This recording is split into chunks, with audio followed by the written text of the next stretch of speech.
VA has already embarked down the path of DevSecOps. We have the tools. We have orchestration tools. We have containers. We have a cloud environment. We see big programs like GBSD, which is all nuclear ground work, that is literally embracing DevSecOps for the entire program. So it's completely built on that platform one stack. That's the kind of stuff we want to see. A broader scale, the DevSecOps should be the default. So they're taking the approach of, okay, I need to have as much enablement as possible. How do I have tools and platforms and infrastructure available to allow disparate organizations who want to build products and capabilities the ability to do that? Imagine this. What if we were able to take a fighter jet and then standardize the connection points, just like the iPhone, Apple standardized the connections of how the screen connects to the rest of the phone. Every year we can update the hardware piece, right, what happens inside the box, but the connections are all the same, so that should drive down integration risk. If we can find a standard for that, and we can also create a standard for how information travels over networks, now we can update in our hardware seamlessly. And so when you have combatant commanders saying, DevSecOps is critical to my mission, and you have the corporate structure saying, oh my goodness, you just showed me $500 million a year in platform costs, the rest of the story kind of writes itself.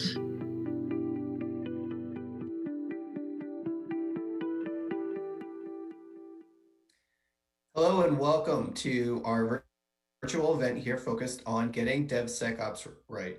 My name is Michael Hoffman, and I'm the president of Government CIO Media and Research.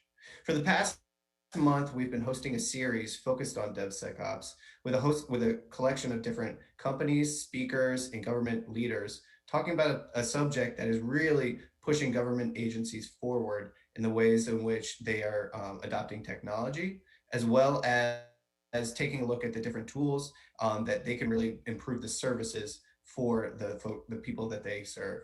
So we wanted to take this time this afternoon to put together a panel of another group of leading experts in the space of DevSecOps to talk about something that might seem a little basic for some folks, but we know that first step is sometimes the hardest. So we really wanted to focus in today to talk about how we go from legacy systems and make that transition and make those first few steps into utilizing DevSecOps to transform technologies for these government agencies. We're really lucky to have a panel that includes folks from USCIS, Platform One, ThoughtWorks, as well as Diction. And I'm also honored to introduce here in a few minutes Jacqueline Medina, who's the Director of Digital and Health IT for Government CIO, who's going to lead the conversation here and moderate the panel. So, we're really looking forward to going into some of these different points from having that perspective from both the government and industry, and looking forward to spending the next hour doing so.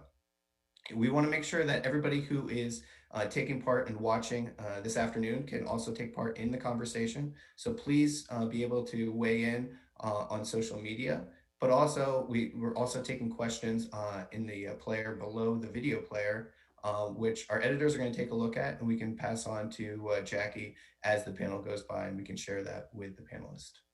So without further ado, I'm going to hand it over to Jacqueline, who will be able to introduce our panelists and kick off the conversation. So over to you.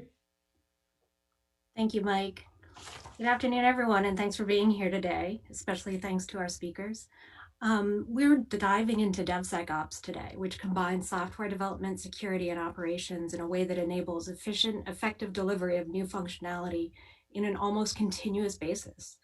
The integration of security at all phases, from planning through to automated testing and monitoring, can really change the way that we deliver software, especially in the federal government. So that sounds simple, right? But it's actually a complex change. Our panelists today are experts in DevSecOps, and they're kind enough to share their insights with us on how to do this right. So I'd like to introduce everyone to our first panelist, Rob Brown. He's the Chief Technology Officer for our U.S. Citizen and Immigration Services, or CIS. Rob.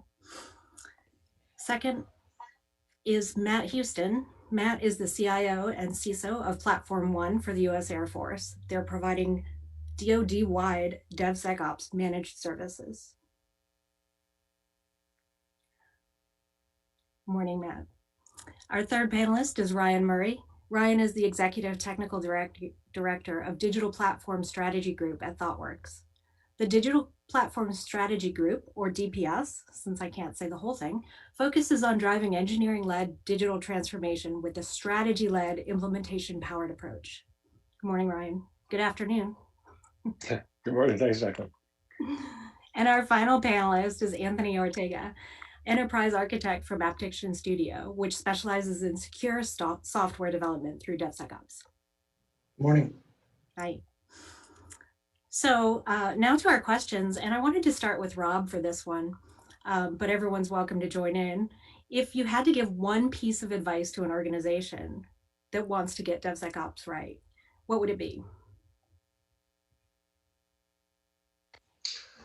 First, I think if you want to get started, especially for an organization and an enterprise, the first step is to ensure, and this goes to breaking silos, is to ensure that the platforms that you use, the frameworks that you use, and all of the individuals involved have a good, clean understanding of openness and transparency, and have the capability to actually share their thoughts.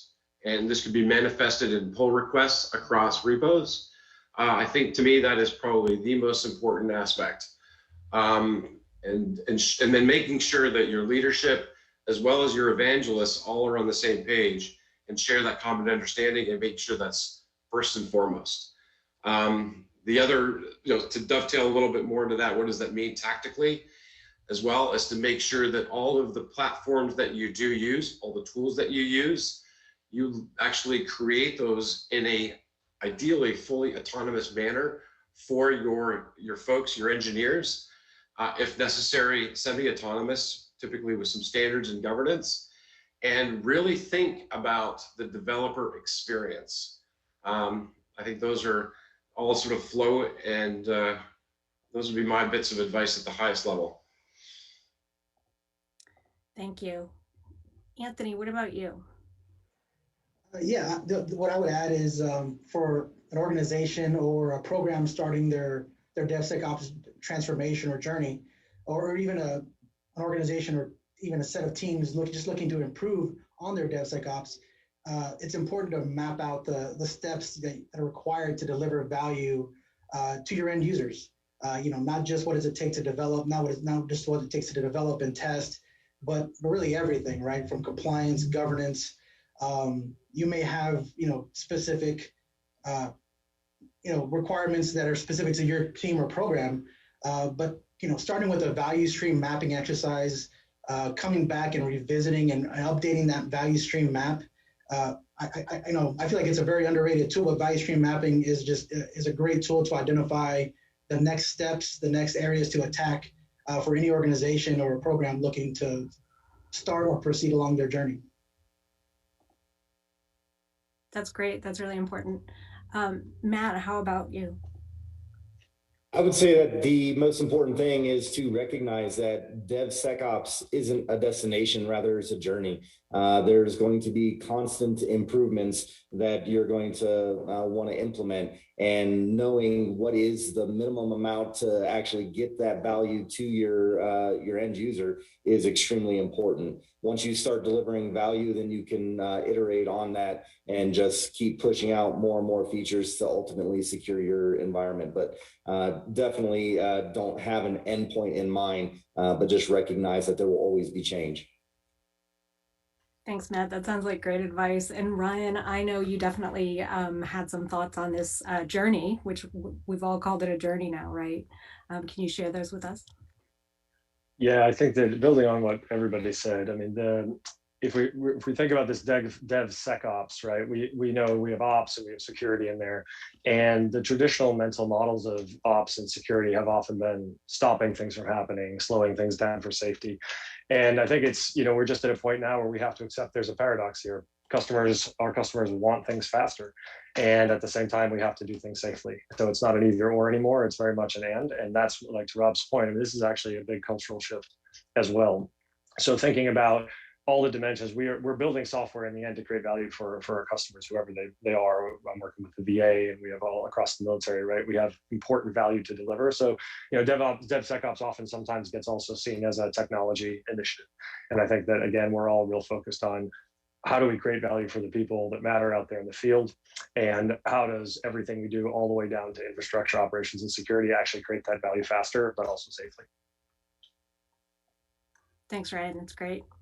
I want to move to Rob first for this one. So, you're a huge federal agency at CIS, right? So you're somewhere in the DevSecOps journey. I know you've had some successes, and I know you still have some strategy and some goals.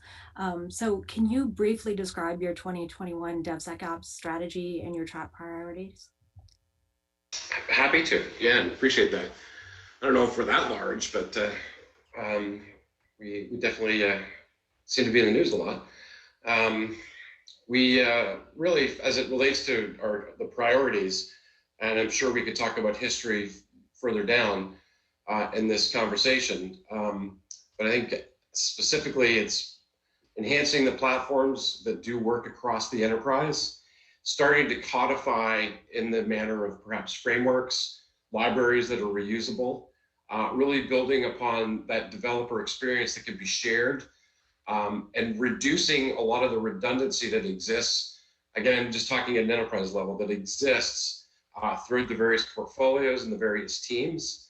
A big focus on SCA and SAST and DAST, and making sure that we have some synergies there.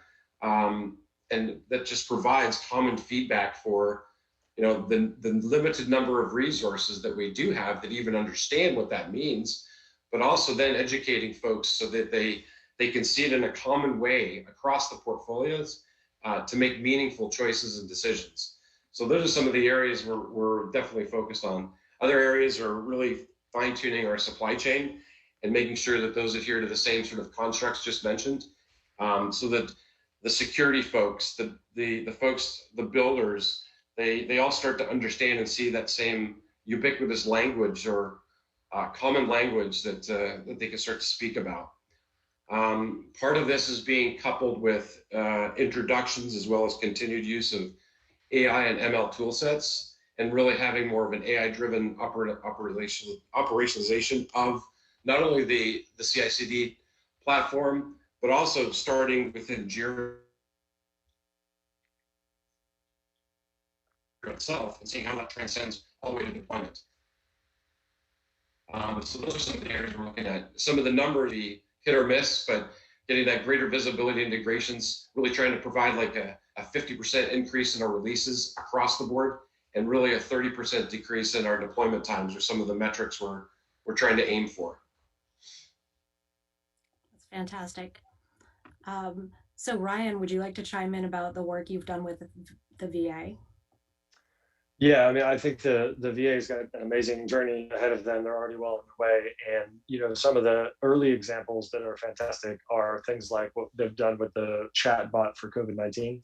In less than a month, we're able to bring the call center volumes down significantly, I think close to 50%, if I'm not mistaken, and really get, veterans the kind of information they needed very quickly and very efficiently. And that's thanks to this type of approach.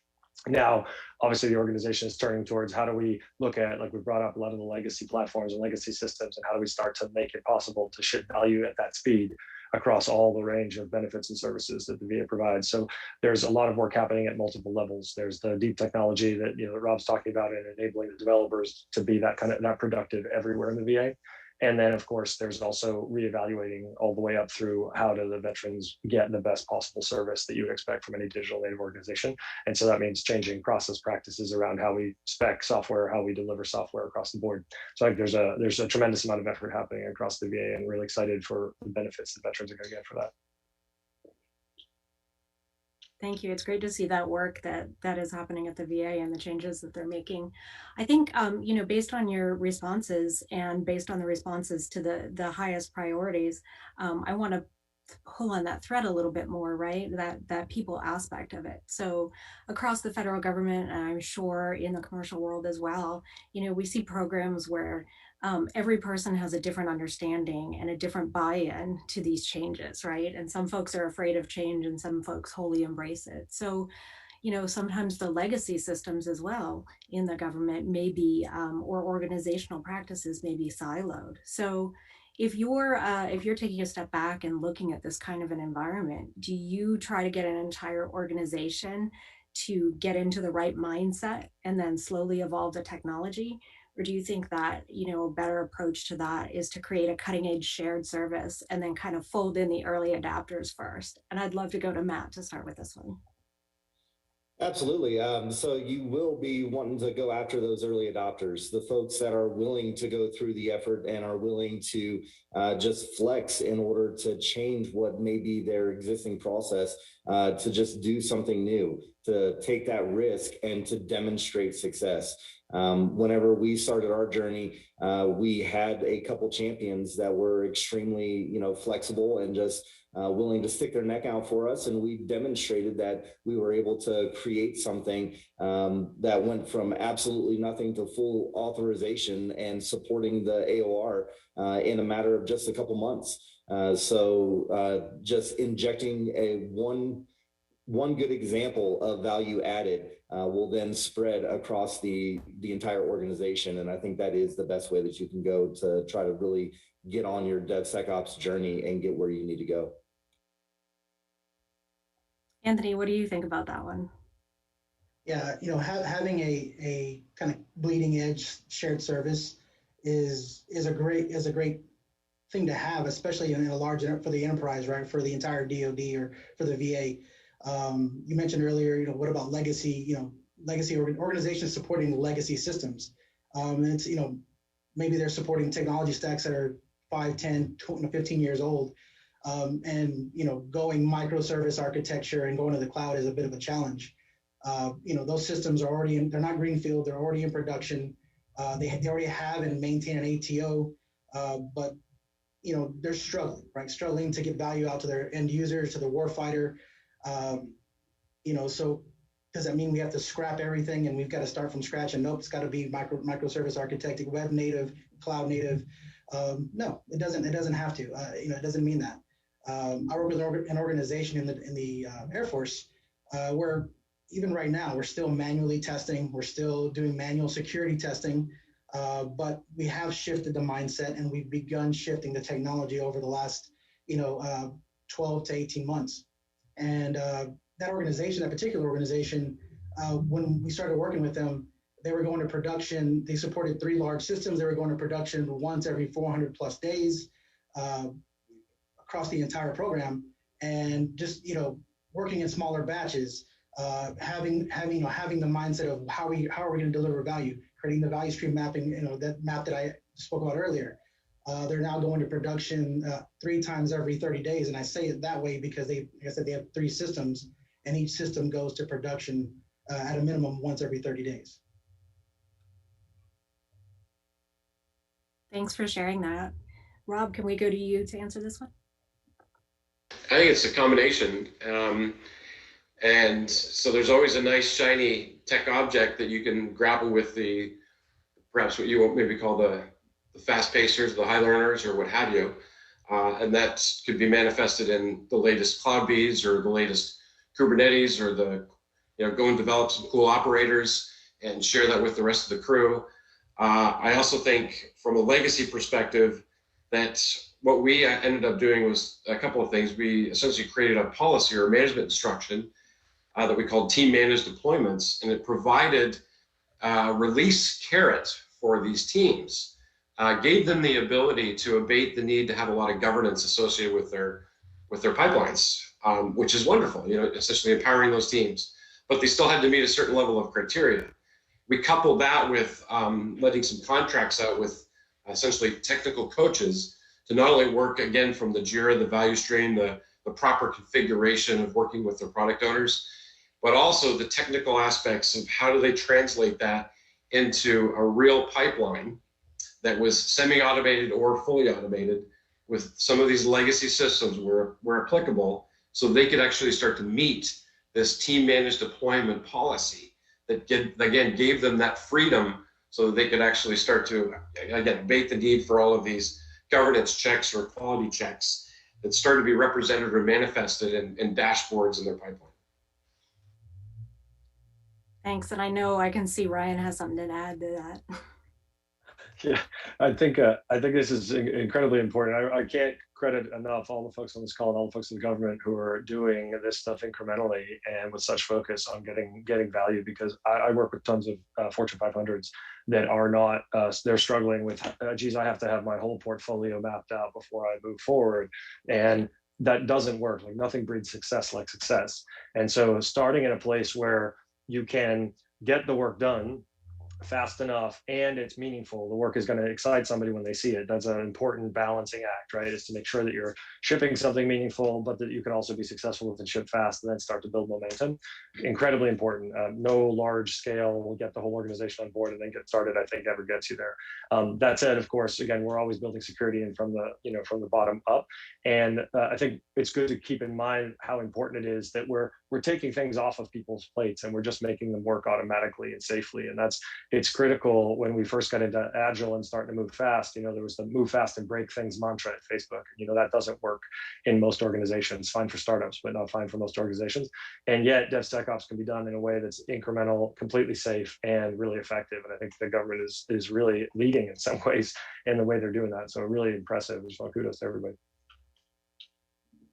Ryan, I want to build on something that you said. You mentioned taking things off people's plates. And I think when we're looking at a project of this size and scope, right, transitioning everything that you're doing, that can be a little intimidating to some folks. So, we want to look at what are the benefits, and definitely taking things off people's plates is a great benefit. But what are the things that drew each of you to DevSecOps, and those tangible benefits? Maybe some real examples from projects that you've done, and if there are any unanticipated benefits that you can share with folks. How about Anthony? Sure, I'll jump in. For me, having happier teams, working with teams that are just happier, and a little calmer, not so hair on fire. Working in a sustainable manner. That's to me been the hugest benefit. The fact that I can go home in the evenings and have dinner with my family and enjoy my life outside of the office has been huge for me. Has been huge for the teams that I work with, the organizations that I work with. To me, that's why I stay where I am and why I continue to push the way I do. Yeah, if I could build on that, Anthony, I think that for me, the unexpected benefit, if you will, is the developers are creative people. They love to create things, and by and large, they love to create things that are valuable. They get used. They see people getting the value from it, and it's unbelievable how much mental effort, if you're fighting against regulations and you're fighting against process and you're fighting against old technology, that saps all your creative spirit. And so literally, I've seen people, once they've got a bunch of tools that just work, they're already interconnected, and it's easy to get the basics done so that you can focus on what it is you're trying to create. You easily can get 5, 10x, if you will, productivity, but not in some arbitrary sense, like creativity. You get 10x creativity out of people. And there's no place better than the government where like developers are passionate about helping their country and about helping the people out in the field fighting wars like they are. I honestly, coming to this work recently from the private sector, I've been so impressed how excited the people are about the good that they're creating for society and for the people out there fighting the battles. And that is something that's priceless and was totally unexpected. Is like when you unlock people's creativity, magic really does start to happen. And DevSecOps is the critical component, I think, to be able to do that. And just further building on that, my background was as an Air Force programmer. And a lot of times whenever we were going through and trying to authorize one of our applications, we would only have maybe 2 months out of the year where we were actually hands-on keyboard. The rest of the time we were trying to go through the authorization process and throwing the code over the wall to the security manager or over to the test squadron, so that way they could then run through their process. And while they were doing that, we couldn't develop new features because we actually planned in recycles where we knew that there was going to be something that was found. So then a lot of us developers were sitting on our thumbs and just waiting for something to come back. With DevSecOps, we're able to run all of those tests immediately with every commit. We're able to go through our security scanners and go through a number of other features that just quite frankly didn't exist back in those days, or at least not within the government walls. So allowed us to really branch out and bring in some more of the commercial practices. Do you have anything to add to that, Rob? Are you finding that your staff are happier? Yeah, I mean, we're talking about mission here too, and I think it would be remiss if I didn't state that, you know, where I work is I feel like we deliver the American dream to a lot of folks globally. So that's a pretty cool mission, really cool mission. So the folks and you'd be surprised the amount of folks I work with that have gone through that naturalization process. Most of them are. Which is also really cool to work with folks that have gone through it. Like, you know, not only do they work there, they're customers as well. So pretty sweet. So very, very passionate folks. And to start to, you know, and a lot of folks that have gone through like week after week of doing CNA and trying to get that ATO. And then as we start to layer on this technology and even start to ATO the actual pipeline itself, and they see that the number of what they actually need to deal with from getting their ATC or ATO is, you know, not 300 and XXX, but it actually looks like it's only 25. And they could get this done in a week or a month at most. Like that, it really does make a huge difference. And then the resources, again, it's so many resources, so much back and forth, and in the old sort of legacy antiquated way. And now we've got near real-time engagement with folks, getting almost near real-time results. Still some work to do, but you know, I think some of this has to do with 853 and how we can kick that in the butt a bit. But it is very, very, it's just awesome to see folks get engaged and passionate about this, get passionate with the technology, get passionate with the speed, and start to, again, really dive in on how do we expose this more so to just ourselves, but how do we engage with our POs? How do we go directly to the SMEs and the folks in the field, the people that are actually going to be experiencing this, so they can see this work? And there's great technology out there that exists today that you can essentially engage those folks to even do the deployment buttons if you want. So some pretty cool stuff.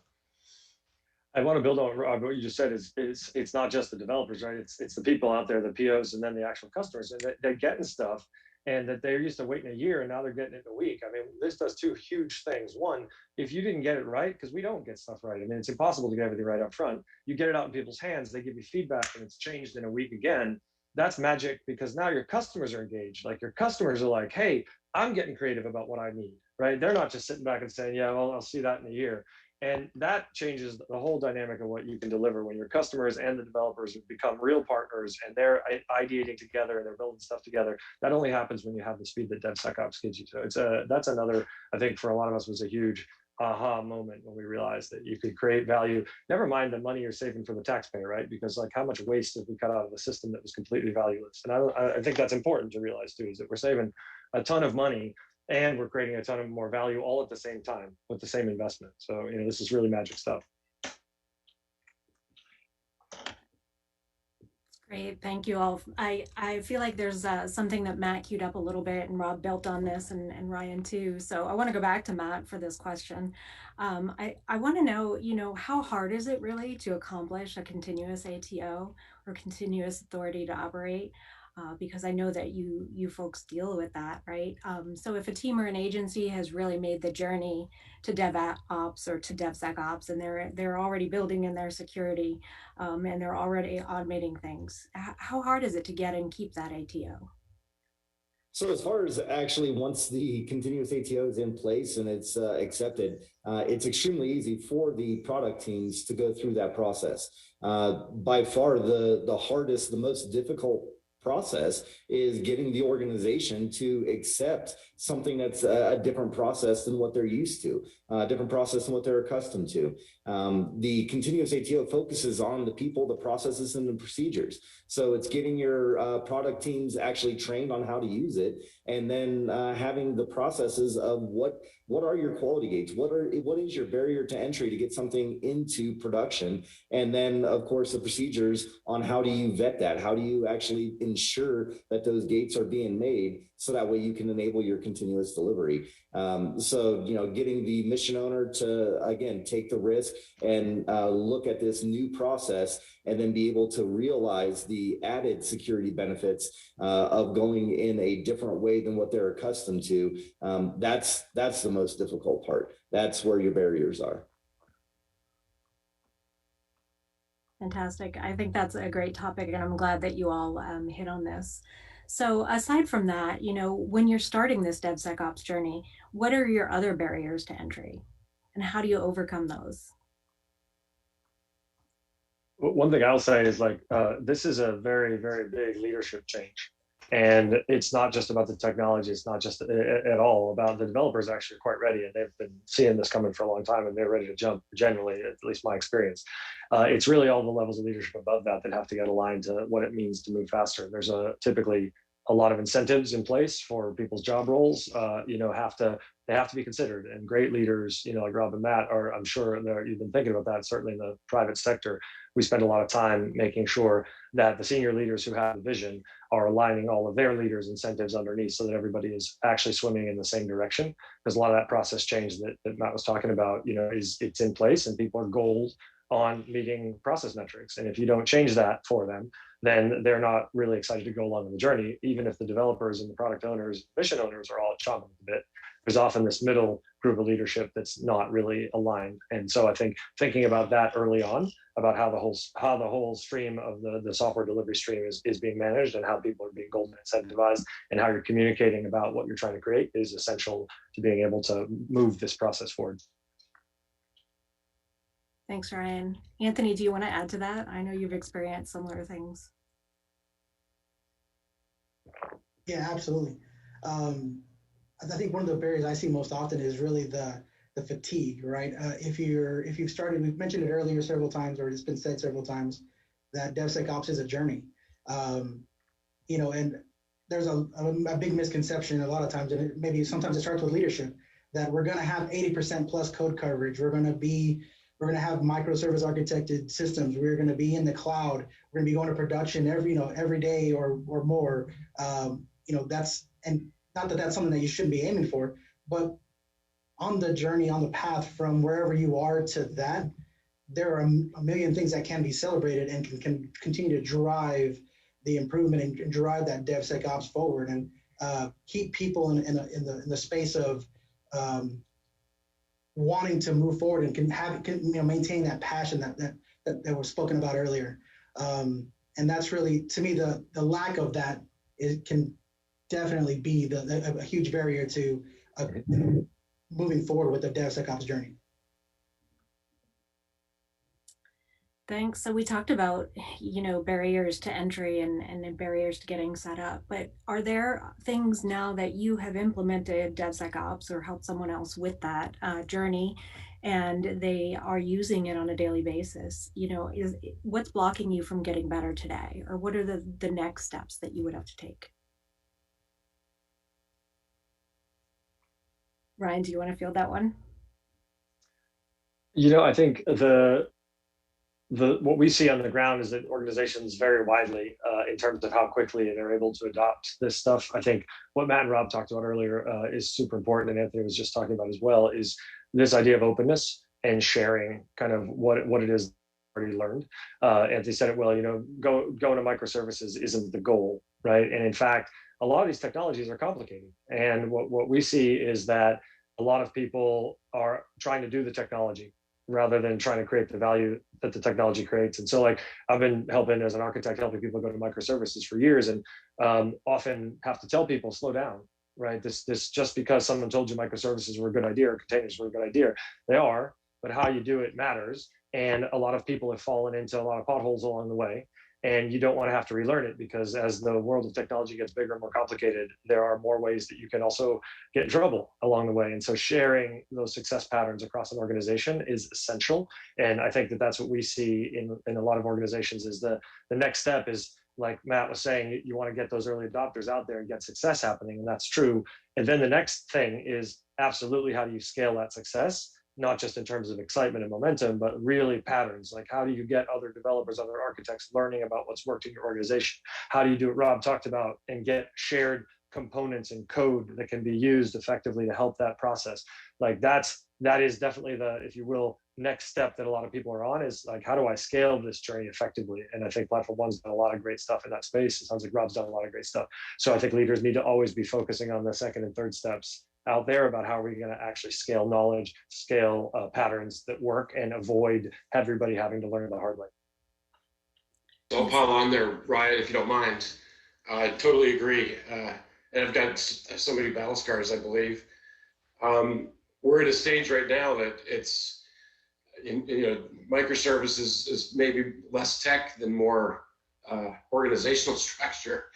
And we're at a stage right now where we're looking at, contractually, just within the Fed space, how do we start to take that almost like a reverse Conway and start to think about truly those team topologies and what makes the most sense? How do we start to leverage the platforms that we've got and the reduction and all of that work from, which is silly to me, but these DevSecOps teams that get written into contracts or part of a job description, where it really is making sure that the team is structured properly, so that they can deliver faster value, have a better understanding of what really they're building, is really the challenge I've got right now, and working not only across just the contracting shops, but also even the associate directors of the actual agency, so they can understand and grasp this concept that we need to change how we're structured and how we're organized to really take this to the next level. It's tough. That's something I want to jump in on that, Rob. Like, as someone who works largely in industry and now also with the government, you do have some really interesting and unique challenges around contracting that are critical, because this journey is all about organizational structure and how you set up the organization to take those early wins and continue to be successful at scale. This is true in every organization that we work with, and we spend more time doing organizational change than we do technology change, honestly. And but in the government, it's particularly interesting and hard, because I'm used to working with organizations where the CTO often has remit to change just about any of those aspects within reason. And obviously, because of the vendor relationships and contract relationships that are longstanding in the government, there's another set of impediments. So I think starting to think about that early, realizing how much work there is to be done, and getting in parallel someone who can lead in that space, independent from someone who's leading in the tech space, and making sure those things stay synchronized and come together, really essential for getting an amazing result instead of a so-so result. And just building on that, I mean, at the heart of all of this is communication, right? Being able to share that information, which I heard Ryan and Anthony say a couple times, but it's just getting that information out to all the different mission owners. I deal with many organizations on a daily basis, and a lot of times they come to us and they say, well, how can you get us into DevSecOps? And they are almost always looking for that kind of customer type relationship. And I push that, this is a movement, this is a journey, and we are partners, and it's not a customer service type relationship. It's actually a partnership. And then, we just need to open up those lines of communication across these organizational boundaries, so that way we can learn from each other. And as Robin mentioned, it becomes a lot of stovepipes, even though we're trying to have, good structure, and we're trying to practice in modern ways. But we just got to break down those stovepipes and just share that information so we can all learn from one another. I see Anthony nodding there. Do you want to add? Well, I was just to kind of tack on to what Ryan was saying earlier. I think the government, the government's getting to the point where now they're looking for partners that are looking to work across those contractual silos, right? That's something that brings value to the government. And, being an organization, a contractor, wherever you are, being willing to work across, for whatever you're contracted to do, and be willing to reach across and help out to help that value move along, regardless of what it may or may not say in the contract. That's really key. Yeah, that's all I want to add. Thank you. So I have to go to my COVID question since we're getting short on time. Definitely, we want to hear from each of you how either mass telework, right, or some of the requirements that came up as emergency situations by COVID have really impacted your DevSecOps journey. Can we start with Matt? Sure. Yeah. So it was an interesting time for COVID to hit and kind of force us all to, really focus in on this remote journey. The Platform One organization, we were relatively small at that time, and the physical location that we were in, we were actually starting to meet capacity. So whenever, the pandemic really struck and we felt the impact, it forced us all to be remote. And then we proved that, we could run the organization from a remote stance. And to that end, we went and got approval as an Air Force unit to be 100% remote. And that has allowed us to scale quite a bit and really just increase the amount of workload that we were able to bring on because now we had access to engineers and product managers that were all across the United States.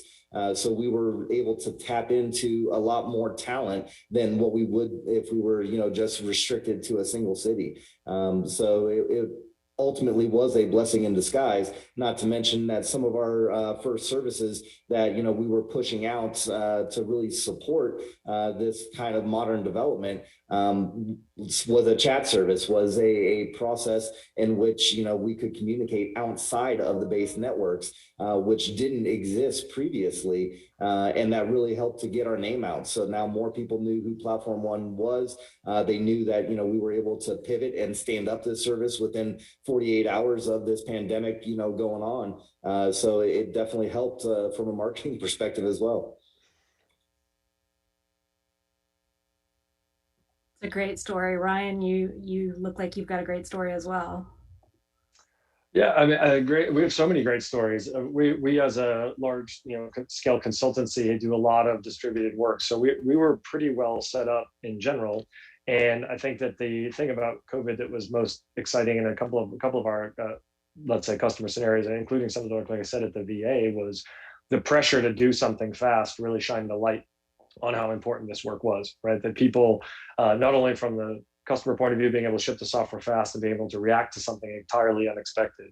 That was a great learning. But also, I think some of you may be familiar with Stanley McChrystal's work, A Team of Teams, which is a great book about how he had to rethink how the military functioned to react to those kind of challenges that were in Iraq and the Middle East. And one of the big things was about it, how do you create information radiation so that people in local environments where conditions change really fast can react appropriately and have access to the latest information and be truly as autonomous as possible.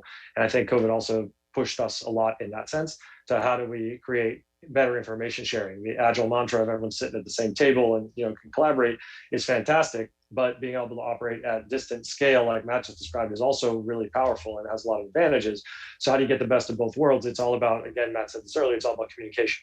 So also really getting focused on, do we have the tools in place that allow us to communicate? And then do we have a culture that communicates in real time? COVID pushed even us, we as a consulting organization, we're already doing a lot of distributed work, and yet it pushed us to be far better at how we communicate, how we share information. And I think that there's a lot to be taken away. We should never lose that. When we come back and we're working in co-located, we definitely want to keep that level of information radiation, openness, and that culture of communication alive. Thanks for sharing, Ryan. I think, we were all surprised to find some silver linings to COVID, right? Anthony, do you want to share your story as well? Yeah, sure. So there are actually a couple of things that, for me, that have come out of since last March. One is just some interesting insights from teams and organizations that I work with. We found that the guiding coalition that we have kind of behind the transformations were strong enough and powerful enough that being 100% remote didn't have much of an impact at all. And we just continue to move forward. And then it brought forward some struggles that we have where we didn't quite have what we needed. And so we had organizations begin to struggle, kind of fall back into their old habits and start to do things the way they remembered how to do them, prior to the transformation start. So to me, that was something interesting that came out of, just kind of having everybody move to 100% remote. Another one is I work with fire departments in the Air Force. and support them with some software. A great benefit of DevSecOps in that world is right when March everybody went home, there was a big need for tracking infection rates in Air Force units in the fire departments. And what we found was we were able to deliver that functionality within 3 weeks and allow them to begin tracking those infections in their units and bring metrics and that information up to the highest levels and begin to be able to report on them. So that was a huge benefit. Then there's just some interesting innovations that are happening. So I work with another organization that uses SAFe, the Scaled Agile Framework, for their Agile framework. And there's a big 2-day meeting that happens in SAFe, and it's recommended for it to be in person, and everyone should be in the same room. Well, it's no longer possible, right? So in this organization, in the 3 weeks leading up to that, there was a big conversation of what's going to happen. Do we cancel? Do we postpone? When are we coming back to the office? Nobody knew. So we decided, you know what, we're going to conduct the meeting, the 2-day meeting remotely, but we need something that can allow us to function as if we are in the same room. So an interesting innovation that came out of that was just an MVP that allowed us to conduct PI planning 100% remotely, pull that information back out and put it straight back into our project management tools and continue working without really missing a beat. And since then, since that first PI planning back in last March, we've actually had 5 additional remote PI planning since then, and it feels just like we're in the same room. So that's it. Thanks for sharing. I think the 3 of you are really highlighting to me that if this pandemic had happened, a decade ago, we wouldn't have had all the fantastic software support that we've had to deal with it, really. It's been an amazing response. And I would love to hear from you as well, Rob, from your different perspective, what silver linings you may have seen at CIS. Sure, thanks. Yeah, we had some tough times. The initial blessing was that we were already very telework friendly across the organization, and we've got staff that's all over the place, not just localized into the DC area or other areas. So we had already really adopted a telework first approach, which definitely helped.